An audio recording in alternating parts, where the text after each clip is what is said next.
Assalamualaikum. Waalaikumsalam warahmatullahi wabarakatuh. Alhamdulillah. Masyaallah. Ketemu lagi Ustaz. Alhamdulillah ketemu lagi. Masyaallah, ketemu di masjid yang berbeda. Masjid yang berbeda. Biasanya kita di Masjid Al-Falah. Ya. Sekarang ketemunya di Masjid Nurul Ikram. Alhamdulillah. Masyaallah, alhamdulillah. Nah, saya pengen bertanya Ustaz. Silakan Ustaz. Mumpung lagi di masjid, ya kan? Mumpung lagi di masjid, Ya. saya mau bertanya tentang seputar sholat. Nggih, insyaallah. Sholat itu rukun Islam yang keberapa ya Ustaz? Ya, bismillah. Salat itu rukun Islam yang keberapa? Kedua, Masya Allah. Kedua sebagaimana di dalam hadis ya. Dalam buku ini juga dijelaskan Bunyal Islamu ala khamsin syahadatu an la ilaha illallah wa anna Muhammadar Rasulullah wa iqamus shalah wa ita'uz zakah wa hajjul baiti wa shaumu ramadan. Masya Allah. Jelaskan dia di sini bahwa salat itu rukun Islam yang kedua atau bangunan Islam yang kedua ya. Maka di sini dijelaskan bahwa salat berjamaah khususnya ya, itu adalah rukun Islam yang kedua ya. Jadi salat itu adalah rukun Islam yang kedua. Bagaimana hadis dijelaskan di sini. Gitu Ustaz. Oh iya, Masya Allah. Ya. Itu artinya apa ya Ustaz? Yang mana? Arti hadis tadi. Arti hadis tadi bahwasanya Islam itu ditegakkan atas 5 dasar. Iya. Yang pertama kita bersahadat ya, bersaksi bahwa asyhadu alla ilaha illallah Muhammadar Rasulullah wa asyhadu anna Muhammadar Rasulullah. Kemudian kita mengerjakan sholat 5 waktu ya, subuh, zuhur, asar, maghrib, isya ya.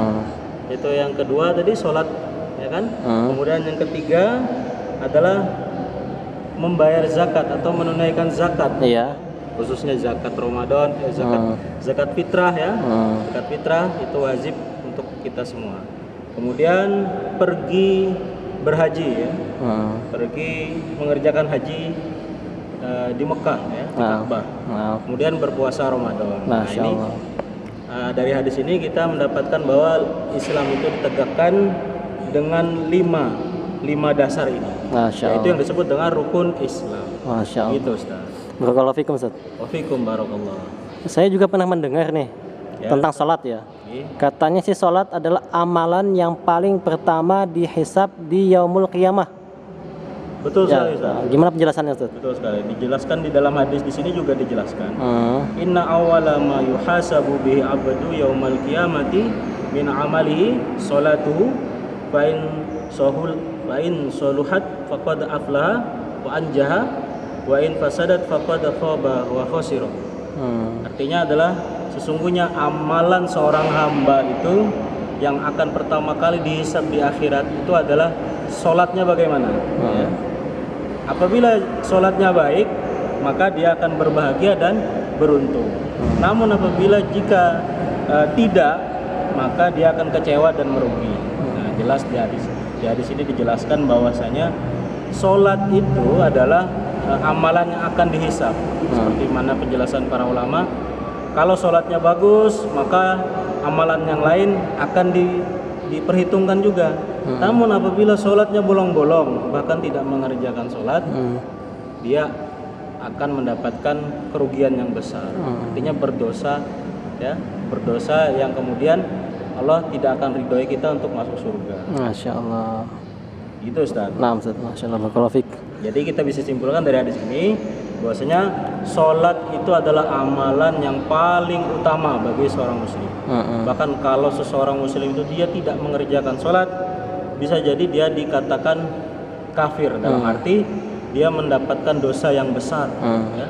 Makanya seorang muslim suatu keharusan dia harus melaksanakan sholat. Seperti yang dijelaskan di hadis selanjutnya dalam buku ini. Al-ahdu laji bainana wa bainahum as-salatu faman taraka faqad kafara. Masya Allah. Perjanjian antara kita dan mereka, antara muslim dengan orang kafir itu bahwa kita itu sholat. Barang siapa yang meninggalkannya maka dia telah kafir. Kafir di sini artinya berdosa besar. Jadi seorang muslim yang tidak melaksanakan sholat dia berdosa besar. Bahkan di hadis lain dikatakan ada seorang seorang muslim sahabat Rasulullah itu dia buta. Naam. Ya, dia buta. Kemudian bertanya kepada Rasulullah sallallahu Alaihi Wasallam, bolehkah dia tidak sholat berjamaah ke masjid? Iya. Kan? Karena dia buta. Ya. Pada awalnya Rasulullah mengatakan boleh saja. Iya. Tapi kemudian beliau bertanya lagi, apakah kamu masih mendengar suara azan? Iya. Ya Rasulullah, saya mendengar. Maka datanglah kamu ke masjid untuk sholat berjamaah. Nah, maka dari itu sholat juga itu yang paling utama juga dikerjakan ketika berjamaah, khususnya di rumah Allah ini. Di masjidnya, Ustaz. Ya. Di masjid. Jadi amalan yang utama ya, bahkan sunnah muakkad bagi kita untuk sholat berjamaah di masjid 5 waktu. Masya Allah. Mungkin itu Ustaz penjelasannya. Jadi bahkan orang yang buta saja tadi ya. Iya betul. Sahabat Nabi yang buta ya masih diwajibkan untuk sholat jamaah berjamaah di masjid.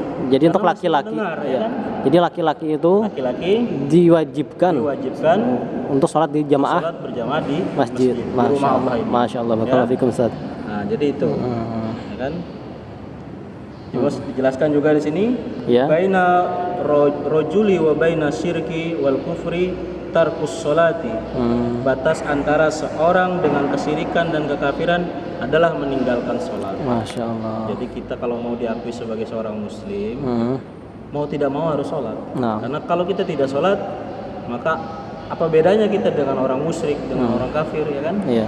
Maka dari itu jangan sekali-kali anak-anak kelas 3 ya, baik laki-laki dan perempuan meninggalkan sholat. Ya, kita harus mengerjakan sholat 5 waktu. Ya. Masya Allah. Barakallahu fikum Ustaz. Iya. Ada lagi Ustaz? Ada Ustaz penjelasannya. Ini kalau batas pengajar ini seorang anak itu kalau tidak sholat katanya dipukul ya? Dipukul. Itu di umur berapa Ustaz? Umur berapa tahun? Ya kalau Ustaz ketahui di umur 7 tahun dia tuh sudah bisa dipukul. Umur 7 tahun ya. 7 tahun dia sudah bisa dipukul, ya kan? Kenapa? Karena sudah apa?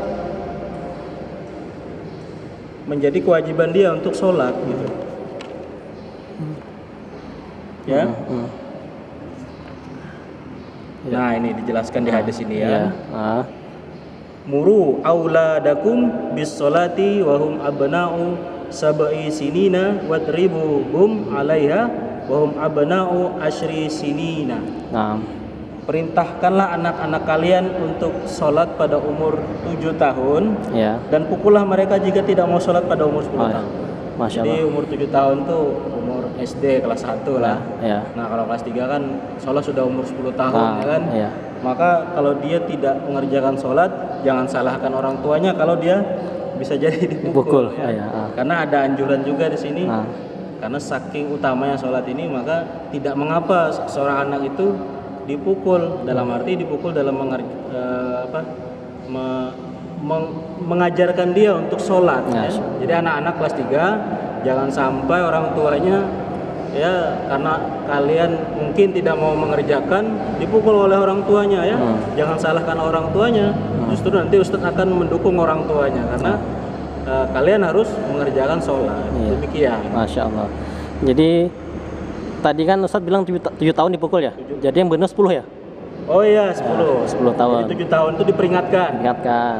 Di apa ya istilahnya dibilangin, kan dibilangin, ya kan 10 tahun lewat 10 tahun malah bisa dipukul ya, bahkan bisa diusir dari rumah kalau memang tidak mau mengerjakan sholat. Dan ini sebagai bentuk kasih sayang orang tua kepada anaknya, Ustaz. Betul sekali, karena bagaimanapun ya sholat ini adalah hal yang utama bagi kita.